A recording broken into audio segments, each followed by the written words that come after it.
नमस्कार मित्रहो, आजच्या एका दैनिकामध्ये एक मोठी बातमी वाचली. बातमी अशी होती की जी बँकांच्या वसुलीच्या नोटिसेस असतात, ज्याला लीगल नोटीस असं म्हटलं जातं, वसुलीच्या त्या नोटिसा कमी जाहिरात दर असलेल्या दैनिकात दिल्या जातात आणि जास्त खपाच्या दैनिकांकडे दुर्लक्ष होतं, अशा आशयाची ती बातमी आहे. आणि त्यामुळं वसुलीचा विषय अनेक लोकांच्यापर्यंत पोहोचत नाही असा दावाही त्या दैनिकानं केलेला आहे. सहज मनात विचार आला की जास्त खपाचं दैनिक हे कागदोपत्री जास्त खपाचं की खरंच जास्त खपाचं.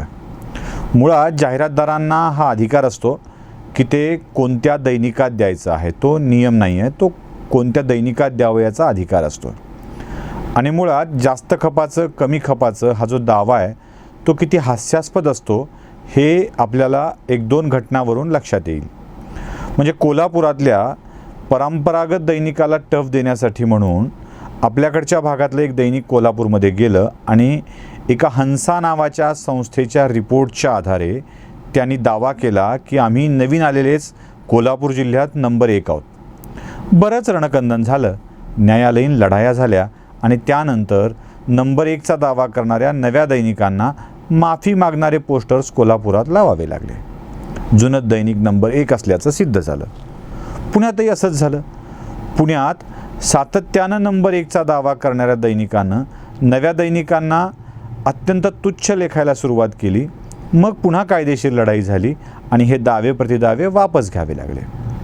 कोल्हापुरात, पुण्यात अशा स्वरूपाची माघार घ्यावी लागल्यानंतर हंसासारख्या संस्था किंवा अन्य कोणत्या संस्था जे दावे देतात आणि त्या दाव्याच्या हवाल्यानं जे काही सांगितलं जातं ते खोटं असतं किंवा नियोजनबद्ध असतं हे या निमित्तानं एकदा स्पष्ट झालं आहे. कमर्शियल दर जाहिरातीचे कसे असावेत हा त्या वृत्तपत्राचा अधिकार आहे. पण जेव्हा सरकारी जाहिरातीचे दर नक्की होतात तेव्हा ते दर खपाच्या आकड्यावर आधारित असतात. आता हे खपाचे आकडे कसे निर्धारित होतात आणि दर कसे ठरतात आणि घोटाळा कसा आहे हे आपल्या लक्षात येईल. आता तुम्हाला मी सांगतो की जेव्हा सरकार ही दर देतं तेव्हा ते खपाचे आकडे निश्चित करताना सरकार म्हणजे DGIPR, माहिती जनसंपर्क महासंचालनालय, हे जेव्हा दर नक्की करतं तर ते एक तर ते ABCच्या फिगरवर नक्की करतं, ABC म्हणजे ऑडिट ब्युरो ऑफ सर्क्युलेशनच्या फिगरवर नक्की करतं, किंवा त्या दैनिकाचे, ते जर ABC मेंबर नसतील तर त्या दैनिकाच्या कागद खरेदीच्या पावत्या, विक्रीची बिलं, जमा रक्कम, अन्य व्यवहार यावरून ते नक्की केले जातात. याची वेगवेगळ्या ठिकाणी पडताळणी होत असते आणि तो खप नक्की होत असतो. असे सगळे नियम लावल्यामुळं आपल्या सगळ्यांना एक खात्री असते की हे दर त्याच्या खरोखरच्या खपाच्या आधारे नक्की केलेले आहेत. आता उदाहरणार्थ तुम्हाला मी सांगतो की एखाद्या वर्तमानपत्राचा 25,000 खप आहे आणि त्याला 16 रुपये स्क्वेअर सेंटीमीटर असा दर नक्की करण्यात आलेला आहे. एका दैनिकाच्या एका पानामध्ये म्हणजे 4 कॉलम असतात, एक कॉलम 4 सेंटीमीटरचा असतो, 8 कॉलम असतात, माफ करा, आणि एक कॉलम 4 सेंटीमीटरचा असो, असं 8 चोक 32 सेंटीमीटर आडवं आणि उभं 50 ते 52 सेंटीमीटर असा तो आकार असतो छापण्याचा, कुठे 50 कुठे 52. आता जी गटर स्पेस असते ना, गटर स्पेसचा अर्थ 2 कॉलमच्या मधली मोकळी जागा, म्हणजे ही गटर स्पेस पकडली तर 8 चोक 32 असं न पकडता दैनिक 33 असा आकार पकडतात, 33 सेंटीमीटर असा आकार पकडतात आणि उभा 50. यावरून साधारणतः 1600 स्क्वेअर सेंटीमीटरच्या आसपास एक पान होऊन जातं. म्हणजे खरं तर ते 33 गुणिले 50 असं केलं तर कमी पडतं, पण 1600 स्क्वेअर सेंटीमीटरचं एक पान गृहीत धरलं जातं. आपण असं गृहीत धरूया की कोणतीही सरकारी यंत्रणा एखाद्या वर्तमानपत्राला 2000 स्क्वेअर सेंटीमीटर महिन्याला जाहिरात देते आहे, किंवा 3000, 1500 3000 आपण असं गृहीत धरूया, 3000 स्क्वेअर सेंटीमीटर जाहिरात देत आहे, तिचा दर 15 रुपये नक्की आहे, तर साधारणतः 4.5 लाख रुपयाच्या या जाहिराती होतात. आता हा 15 रुपये दर निश्चित करताना त्याचं 25,000 सर्क्युलेशन गृहीत धरलेलं असतं. आता हे गृहीत कसं धरतात? मी तुम्हाला सांगितल्याप्रमाणे एकतर ABCच्या फिगर किंवा त्याच्या कागद खरेदी, छपाईची मशीन, छपाईची बिलं किंवा मशीनची ती एकूण किंमत, लागणारा खर्च, विक्रीतून मिळणारे पैसे, या सगळ्या गोष्टींना आधार मानलेलं असतं. आता हे आधार मानताना ही दैनिकं इथेच खरा घोळ करत असतात. आता हा घोळ कसा चालतो ते लक्षात घ्या. एक तर बोगस एजन्सी क्रिएट करून ABCच्या डोळ्यात धुळफेक केलेली असते. म्हणजे एखाद्या जिल्ह्यामध्ये समजा 100 एजन्सी असतील तर हे दैनिक त्यात आपल्या 8 ते 10 एजन्सी इन्सर्ट करून टाकतं, ज्या खोट्या असतात. आता या खोट्या एजन्सीला अंकपुरवठा झाला आहे, त्याच्याकडून दर महिन्याला पैसे मिळाले आहेत आणि त्याचा भरणा झाला आहे असं दाखवलं जातं. मग ही रक्कम रोखीत हेडक्वार्टरकडून येते आणि कॅशची ABC अमाऊंट, काही दैनिकात ABC अमाऊंट त्याला म्हटलं जातं, काही दैनिकात त्याला ॲडजस्टमेंटची अमाऊंट म्हटलं जातं, काही दैनिकात त्याला ब्लॅकचे पैसे म्हटलं जातं. शब्द वेगवेगळी आहेत, म्हणजे कुठलं दैनिक कुठले शब्द वापरतं, कुठलं दैनिक कुठली शब्द वापरतं. मी ज्यात हे उद्योग करायचो तिथे ॲडजस्टमेंटची अमाऊंट असं म्हटलं जायचं. म्हणजे एक विशिष्ट अमाऊंट हेड ऑफिसवरून यायची, ती भरायची आणि ती भरून परत लगेच काढून घेऊन हेड ऑफिसला पाठवून द्यायची. पुढच्या महिन्यात तसाच भरणा करण्यासाठी ती अमाऊंट यायची. हे बहुतेक नांदेड, परभणी, जालना इथे करावं लागायचं, कारण त्यांच्या प्रायव्हेट बँका, जी पहिली युनायटेड वेस्टर्न बँक होती, जी पुढे IDBI बँक झाली, हे असा मानवी व्यवहार करायला परवानगी देत नव्हती. पण आमचं बीडचं खातं हे एका कोऑपरेटिव्ह बँकेत होतं. बँक कोऑपरेटिव्ह असल्यामुळं सगळा कोऑपरेटिव्ह धंदा असायचा. म्हणून आम्ही पैसे न भरताच पैसे भरल्याची स्लिप भरायचो, पैसे खात्यात जमा व्हायचे, थोड्या वेळाने दुसरा चेक लावून ते पैसे काढून घ्यायचे. म्हणजे बँकेत पैसे द्यायची गरज नाही, बँकेतून पैसे घ्यायची गरज नाही, अशा स्वरूपाचा तो व्यवहार असायचा. साधारण मी बीडला असताना अशा स्वरूपाची 4 ते 5 अकाउंट त्या दैनिकामध्ये मॅनेज करत होतो. म्हणजे मी स्वतः हा उद्योग केलेला आहे, म्हणून मी पहिल्या व्हिडिओमध्ये माफीचा साक्षीदार हा शब्द वापरलेला आहे. ABC ऑडिटमध्ये अशा स्वरूपाची सगळी रक्कम ही ॲडजस्ट केलेली असते आणि ही ॲडजस्ट करताना त्याच्या पावत्या फाडणं, त्याच्या पक्क्या पावत्या फाडणं, कच्च्या पावत्या फाडणं, त्याला आपल्या स्टेटमेंटमध्ये घेणं, हे सगळे उद्योग केल्यानंतर ABC ऑडिटला वसुली झाली आहे, बँकेत भरणा झाला आहे हे स्पष्टपणे लक्षात येतं. त्यामुळं तो अंक नियमित अंकामध्ये समाविष्ट होतो.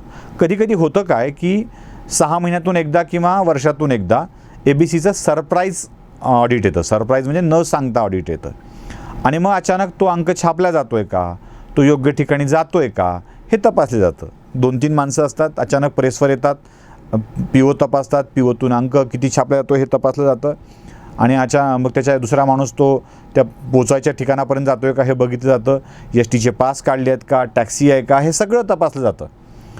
मग आता STचे पासचा प्रयोग बंद झाला आहे, सगळीकडे टॅक्स्या असल्यामुळे टॅक्स्या दाखवल्या झालेल्या आहेत. लातूरमधलं तर एक उदाहरण तुम्हाला मी मोठं गमतीशीर सांगतो. कोणतं वाहन आहे सांगितल्यावर पेपर पोचवायचं वाहन म्हणून आमच्याच एका मित्राच्या लुनाचा नंबर त्याच्यामध्ये दिलेला होता. म्हणजे लुनावर हजारो पेपरचा गठ्ठा जायचा म्हणे. खरं तर एक माणूस बसल्यावर लुना नीट चालत नाही, चलमेरी लुना असं कितीही म्हट चालत नाही, आणि माणूस प्लस अजून पेपरचं ओझं एवढं टाकून तर चलमेरी लुना म्हटल्यावर काय, भाग मेरी लुना दौड मेरी लुना म्हणून तिच्या पाठीवर जरी मारलं तरी ती पळणार नाही. तो असं होत असतं. आमचे एक मित्र अजून एक आहेत, ते सांगतात की औरंगाबादवरून नांदेडला ते स्कूटरवर अंक नेत होते. आता त्यांचा स्कूटरवर अंक 2000 अंक स्कूटरवर नेण्याचा दावा खरा यासाठी मानावा लागतो की औरंगाबाद ते नांदेड खरं तर स्कूटरवर 2000 अंक घेऊन जाणं अवघड आहे, पण ते नेत होते म्हणे.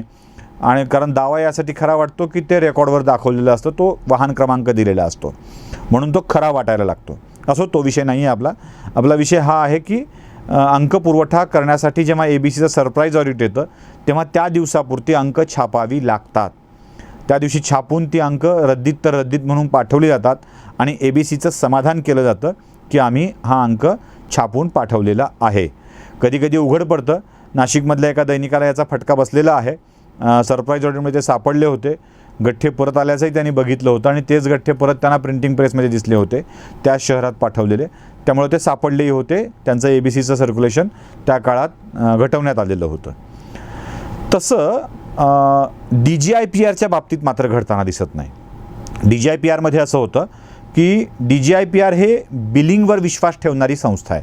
म्हणजे मी एवढ्या रुपयाचा कागद खरेदी केला, एवढ्या रुपयाचा कागद वापरला, त्याचे एवढे अंक छापले, ती अमुक ठिकाणी पाठवले, त्याची ही लिस्ट, त्या एजंटाकडून एवढे पैसे आले, ते बँकेत भरल्या गेले, त्याचे एजंटाची ही लिस्ट आणि मग त्या स्वरूपामध्ये अंकाची संख्या, वितरणाची संख्या मान्य केली जाते. याच्यामध्ये घोटाळा कुठे होतो तर त्याला अंकाची संख्या ठरवताना जी बिलं दिली जातात ती ओरिजिनल GSTची आहेत का, GSTचा परतावा तिथे दाखल केलेला आहे का त्या GST क्रमांकावर, तेवढ्या रकमेची GST भरल्या गेलेली आहे का, ते एजंट खरंच एजंट आहेत का ज्यांच्या नावावरती अंक जातो आहे, तो नियमित एजंट आहे का, तो GSTचा व्यवहार करतो आहे का. गाव पातळीवर जवळपास छोट्या छोट्या गावात तर एकच एजंट असतो, मोठ्या गावात अनेक एजंट असतात. ती तेवढी आहेत का, ती रेग्युलरची आहेत की नवी कुठल्या नावाने एजन्सी आहेत. म्हणजे बीडमध्ये तुम्हाला काही वर्षापूर्वी सुशील कुलकर्णी न्यूजपेपर एजन्सी अशा नावाने एजन्सी सापडली असती, सुमित कुलकर्णी न्यूजपेपर एजन्सी या नावाने एजन्सी सापडली असती. म्हणजे रेकॉर्ड माझ्याकडे ते अजूनही आहे. खरं तर या नावची एजन्सी अस्तित्वातच नव्हती, पण त्यावर तो व्यवहार होत होता. असा व्यवहार सगळीच दैनिकं बहुतेक वेळेला खोट्या एजन्स्यावर करताना आपल्याला दिसतात आणि याच आधारावर DGIPRसुद्धा मंजुरी देत असतं. खरं तर अशा व्यवहारांना नियमितपणे तपासलं जाणं आवश्यक आहे. तुम्ही जर DGIPRचं बजेट काढलं, DGIPRचं बजेट म्हणजे माहिती महासंचालक वृत्तपत्राच्या जाहिरातीवरती जेवढं बजेट खर्च करतात ते जर बजेट काढलं तर तुमच्या लक्षात असं येईल की हे बजेट इतकं मोठं आहे की तो अपहार म्हणून असा अपहार करणाऱ्या व्यक्तीच्या विरोधामध्ये आणि त्यास मदत करणाऱ्या अधिकाऱ्यांच्या विरोधामध्ये सुद्धा गुन्हा दाखल व्हायला हवा. एक काळ असा होता की DGIPRचे एक महासंचालक होते. ते मुंबईला रिगल टॉकीजच्या बाजूला असलेल्या एका हॉटेलवरती बसायचे आणि तिथे बसूनच एक व्यवहार करायचे म्हणे. बहुतेकांनी त्यांच्यासोबतच व्यवहार करून आपली दैनिकं यादीवर आणलेली आहेत आणि चांगले दर घेतलेले आहेत. तुम्ही विचार करा, 15-16 रुपये दर मिळाला म्हणजे अगदी 5 रुपये, 4 रुपये, 6 रुपये दर असलेली सुद्धा वर्तमानपत्रं आहेत जी साप्ताहिकं, पाक्षिकं किंवा नियतकालिकं म्हणून निघतात. मुळात सरकारचा नियम असा आहे की दैनिकांना जे बातम्या देतात त्यांना सरकारी जाहिराती दिल्या जाव्या. आता पाक्षिकं बातम्यांच्या उद्योगात कसे आले, मासिकं बातम्यांच्या उद्योगात कसे आले, हाही एक मोठा प्रश्न पडतो. अशा अनेकांना खोट्या आकडेवारी म्हणजे खरं काढणाऱ्याविषयी आमचं काही म्हणणं नाही आहे. ज्यांचा खरोखर खप उत्तम आहे त्यांना जाहिरात देण्याविषयी आमचं काही म्हणणं नाही आहे. पण ज्यांचे खप खोटे आहेत अशा लोकांनी आपला खोटा खप दाखवून वेगवेगळ्या आवृत्त्या दाखवून म्हणजे छापायचं एकाच ठिकाणी, आवृत्ती मात्र वेगवेगळी दाखवायची. DGIPRला वेगळी आवृत्ती, ABCचा खप दाखवताना मग मात्र घोटाळा होतो. अमधून बमधून अमध्ये जाताना काही एकत्रित खप मोठा दाखवावा लागतो.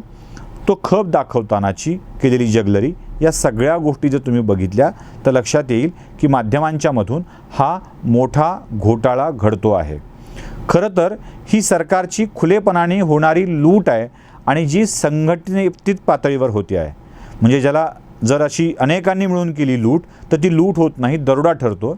हा सरकारी खजिन्यावर टाकलेला दरोडा आहे. अशा दरोड्याची लूट होताना सरकारही आंधळेपणानं बघतं आहे, कारण आपण चौथा स्तंभ म्हणतो. हा स्तंभ आता आत घुसू लागला आहे आमच्या अर्थव्यवस्थेच्या. याला सांभाळणं, नियंत्रित करणं, याचा खप नक्की करणं आवश्यक आहे. त्यासाठी कुठल्या गोष्टी आवश्यक आहेत तर अर्थविभागाकडून GSTची बिलं सबमिट झाली आहेत का ते तपासलं जाणं आवश्यक आहे. ती GST नंबर ओरिजिनल आहेत का, त्याचा परतावा त्या व्यापाऱ्याने म्हणजे कागद व्यापाऱ्याने, प्रिंटिंग करणाऱ्याने भरलेला आहे का हे देखील तपासणं आवश्यक आहे. ज्या मशीनवर छापल्याचा दावा केला जातो त्या मशीनची क्षमता किती आहे ते देखील तपासलं जाणं आवश्यक आहे. दिवसभरामध्ये, रात्रभरामध्ये फार तर लाखभर छपाईची क्षमता असलेली मशीन 10 वर्तमानपत्राचं मुद्रणस्थळ असते आणि त्यांचा खप 2.5 लाखाच्या 10 मिळून असतो. अशा मुद्रणस्थळावरती आपण काय कारवाई करणार आहोत की ही लूट अशीच होऊ देणार आहोत. TRPचा घोटाळा झाला म्हणून कंठशोष करणारा माध्यमं आपल्या घोटाळ्याकडे देखील दुर्लक्ष करणार आहे का, आणि यात छोट्या माशांसोबत बडे मासे देखील खूप मोठ्या प्रमाणावर आहेत हे मी पुराव्यासह सिद्ध करू शकतो. या झालंच तर त्यावरती काय कारवाई होणार आहे या सगळ्या प्रश्नाची उत्तरं माध्यमांना द्यावी लागतील. त्याशिवाय DGIPRला सुद्धा द्यावी लागतील. या सगळ्याचे घोटाळे थांबवणं, उघड करणं आणि सरकारी संपत्तीची लूट थांबवणं आवश्यक आहे. माझ्या या व्हिडिओनंतर अनेक जण कदाचित असं म्हणतील की आता माध्यमातून बाहेर गेल्यामुळं हा उद्योग सुचतो आहे. किंबहुना काही असूयेतून हे सगळं बोलणं चाललेलं आहे, तर असं तुम्ही समजू शकता, तुम्हाला ते समजण्याचा अधिकार आहे.